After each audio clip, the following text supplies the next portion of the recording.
90-Day Fiancé. Before the 90 Days couple Brian Muniz and Ingrid Resend got into an argument, and one aspect of how Brian chose to handle the situation really bothered me. Brian and Ingrid have been full of trials and tribulations the entire season, and their connection doesn't seem to be improving. While I might have empathy for the 90-Day Fiancé couple, I often find myself unimpressed with them, and their most recent appearance has only added to the mixed feelings.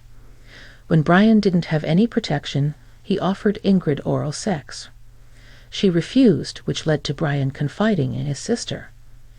At first, I was mystified by their connection, but the conversation ended well enough that I still had faith in the couple. However, I was surprised and frustrated by the turn of events that occurred when the Before the 90 Days newcomers met up again. While he claimed to understand his sister's point of view, his actions seemed to prove otherwise, and I think he tried to manipulate her. Before the 90 Days, Brian confided in his sister. After Brian stormed out because Ingrid didn't want to receive oral sex, Brian called up his sister to ask for advice. It's not very often that 90-Day Fiancé stars feel comfortable enough to talk to their families about their personal lives, so I was already blown away by how open he was. But I also thought his sister gave him sound advice. She explained that for some women, oral sex is more intimate, and it takes them more time to be open. At that moment, the Before the 90 Days star seemed to understand and claimed he'd go about the situation differently. At first, I was impressed with Brian, and I really hoped he would take his sister's advice seriously. Asking for an outside opinion, especially regarding sex, isn't easy. Brian also seems to struggle with opening up and being vulnerable. While sometimes Brian comes off strong and pushy, I think he does care for Ingrid and her family, and asking for his sister's help is indicative of that. However, while this moment with his sister and his open-mindedness impressed me, I was baffled by his actions following the conversation. Brian didn't take his sister's advice. What shocked me the most after the conversation was how Brian didn't take his sister's advice. In his confessional after the conversation, the Before the 90 Days star claimed he was happy to get his sister's point of view, and that it made sense. He seemed to have a renewed sense of understanding, and implied he'd go about talking to Ingrid from a more mindful perspective. However, when he confronted Ingrid, he resorted to his old ways. He claimed he didn't understand Ingrid and her thought process. He claimed he didn't understand why oral sex would be more important to her. Instead, he took the situation personally like he had in the past and got upset with Ingrid. He even claimed her perspective didn't make sense, which wasn't what he said before.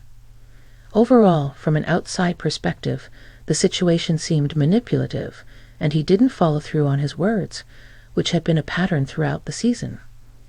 While I understand Brian might struggle with some self-confidence being a wheelchair user, I'd also feel like he uses that excuse as a buffer for why people don't like him and want people, more specifically Ingrid, to feel poorly about his experience. Overall, I thought it was mature of Brian to ask for his sister's guidance, but silly not to actually use it. His actions made me question the point of asking his sister for advice. On the other hand, 90-Day Fiancé is known for its misleading editing tactics, so it's possible that Brian asked for advice after he confronted her. Either way, though, I think it's clear that Brian has a chip on his shoulder, and often seems to be waiting for the other shoe to drop, so to speak. As a result, I think he takes situations a little personally. While I'm impressed by his openness and seeking help is a great first step in the future, I think he needs to be more mindful because it seems like he wants to manipulate the situation in his favor, whether he's right or wrong. 90-Day Fiancé viewers think Magda is scamming Joe. So many red flags. Newbies Joe Cohn and Magda Slakta are the latest 90-Day Fiancé, Before the 90 Days couple to be introduced in Season 7.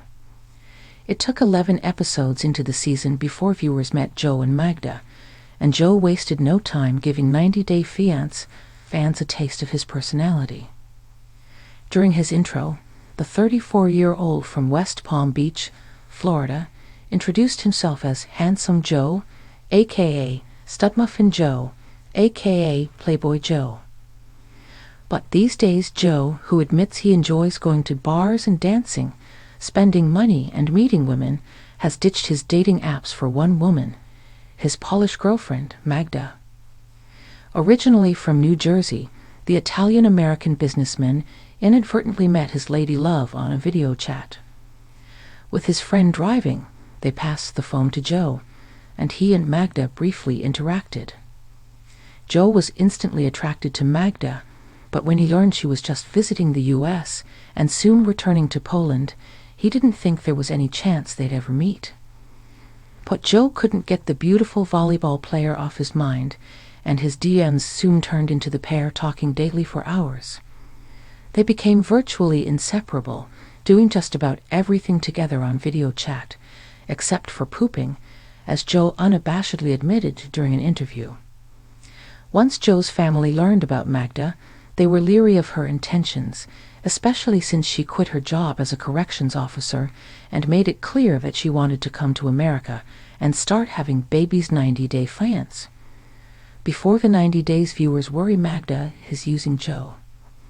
Joe's family members weren't the only people suspicious of Magda's intentions. 90-day fiancé. Before the 90 days, viewers flocked to social media, specifically X, after Sunday's episode to express their concern about Magda's end goal. Magda sees $signs, wrote another 90-day fiancé fan, who included a photo of Joe at work as a real estate agent. Another 90-day fiancé. Before the 90 days, viewer accused Magda of looking for the trifecta: marriage, anchor baby, green card. Along with a video of a group of performers waving red flags, one ex-user felt Magda was controlling and manipulating Joe by asking him to share his location, which is also what scammers do. Magda, who is 10 years Joe's junior, would have quit her job and was so dead set on moving to the U.S. to become a mom. She's got big flags around her, they added. Sounds like a trapper.